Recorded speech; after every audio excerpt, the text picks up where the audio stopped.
that God thought we were worth dying for, y'all. You know, God thought you were worth dying for. And how rude not to agree with him. He thought you were worth it, so he came himself, you know. He didn't send Gabriel or Michael. He said, I gotta go. I gotta go myself. So he came, born of a virgin. My mom and I talked a lot about that growing up. What it was like raising God. What was that like? Mary was about 13 when the angel of the Lord showed up and said, guess what, Mary? You're going to birth a baby. And she said, but I've never known a man. Which was a good start of that conversation. And the angel explained to her how this would take place. And then, you know, Mary started singing the Magnificat.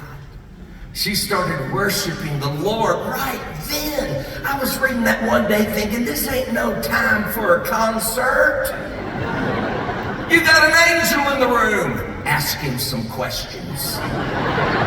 I think the first thing I'd ask him is, could you run by my mother's room? She's gonna need an explanation.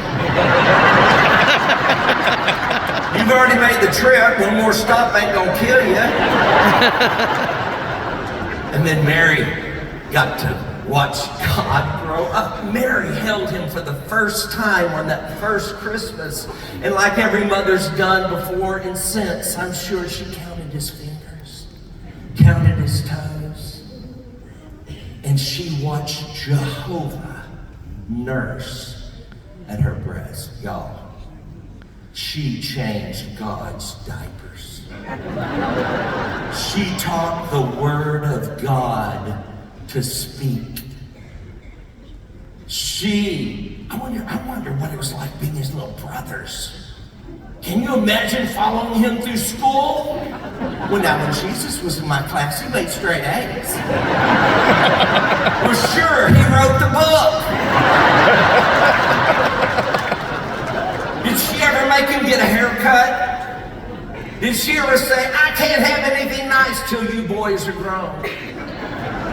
Did she ever walk in his room and say, clean up this mess? Were you born in a barn?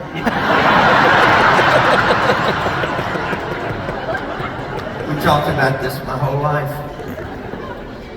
And in 1984, I wrote some words down, some questions. Questions. I love questions. I don't know.